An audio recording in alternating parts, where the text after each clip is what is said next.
What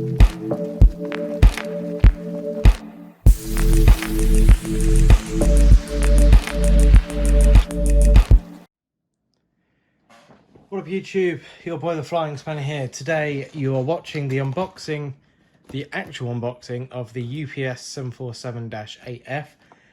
Hopefully I've seen you via the link in the unboxing video of getting them all out the box and whatever. Once again, there will be another picture at the end of the description for you to follow on and hit some more videos from that unboxing. So going in with this one. This is a interactive series and it's the first release of the UPS livery, and I haven't got too many UPS aircraft, but it's really nice to see. I did have to get this one, A, because it's interactive, and B, because I've got a 747-8 stand, I may as well use it. So for my airport specifically, this aircraft will be operating Louisville services. So, cracking on. We got a nicely decorated Gemini box, so it's a little bit different to usual.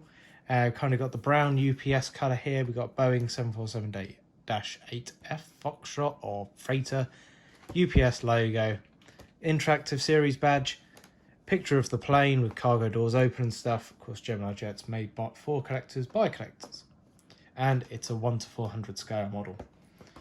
So we'll go through the sides and then we'll do the inner flap.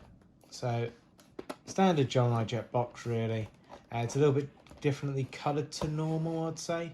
I think that's just what they do with UPS and some freighter airlines. I don't quite know who chooses their colour. So lifting the flap, I'll try and get that into view. So if you want to read some of the specifications and everything, have a pause now and go for it. Apart from that, let's keep watching. Let's crack on with the unboxing. No idea why I paused the video there. So let's get this baby out of the cradle. So being an interactive, you can see we've got loads of different little bits, and it would be really awesome. I'm really happy to see the progress and the future of this interactive series. It has made models a little bit more expensive. For example, the Cargo Lux, the Gemini Cargo Lux 747-8 in the mask livery was ridiculous on Aircraft Model Store. I managed to get one a bit cheaper from other sources. So let's get this baby out. What I've noticed, even with JC wings, is it's really tight in the tail's seriously tight in the cradle. And boy, this model is freezing. You can tell it's die cast. In fact, it's actually got, I don't know whether they knocked in with a bit of water or there was something in the cradle, because this model is freezing. So what I'm going to do is I'm going to pretty much do a quick overview. I'll put so all the doors are closed. Bear with me.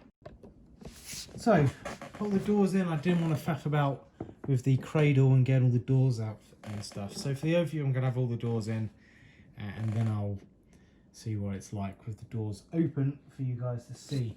So, starting off with kind of the detail. So you can see from the front, we have the emergency hatch up in this corner. I'm going to go get all what I've got around me that I can use.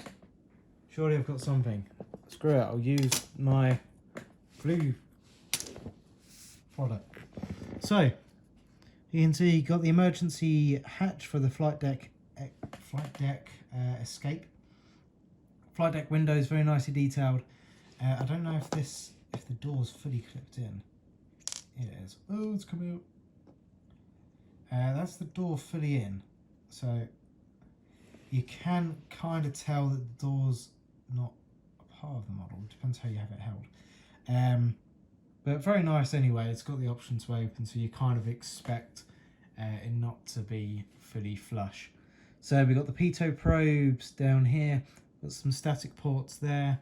Moving aft, we've got the front nose landing gear. Moving up, we've got the L1 door, which is the only the only entrance door on the left-hand side, bar the cargo door. We've got the Worldwide Services titles and the free kind of crew rest windows, as you can tell. So I need to give this a wipe because I could get a little bit of dirt or something, speck of dust. Moving off, we've got more static ports. We then have I think one of them, this top one here is a wing kind of window, so you can see the front end of the wing for ice and stuff. The rest of it, I'm going to say, is little ports and whatever. Great, there's a cat on the detailed inspection, but we can move on, so I don't think her leg's in the way. Going on to the engines, so we have, now our foot is in the way.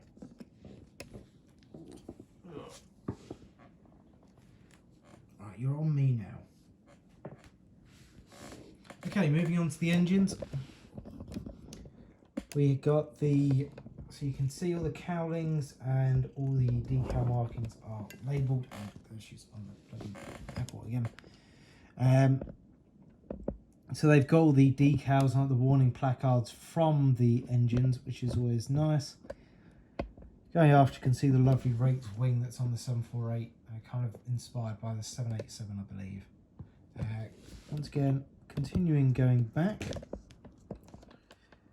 we've got a cat bumping up against the, it's 2 times again, maybe it's just me.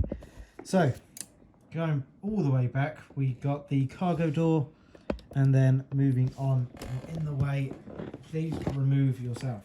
Thank you. All the way back, we've got the lovely UPS titles that's on the aircraft. So I think it's just kind of out of reach of focusing. There we go, that'll do. So very nice, the very dark brown on UPS. It is pretty much black. It's a very subtle brown hint to it. Flipping it over, of course we've got the same titles. We then have, of course, our registration, which is November 606, Uniform Papa. Down below you can just see the cargo door there, so it's not, I think that's fully in. Once again, it's not going to be fully flush due to it being interactive. So, got the antennas. There's not really much printed on the top, as you'd expect. There's still a couple antennas that aren't there, but you can't have a perfect weld, so I'm going to zoom all the way out. No, I can't. I'm going to get them 2 times in this view. Flipping it over, so we have a lovely detailed, very similar to the JC wing, so I think they do use the same mould. They've got all the outflow valves down the back here. We've got the bulk cargo, and then some gear doors, ram air inlet doors for the packs, and the underbellies of the wings.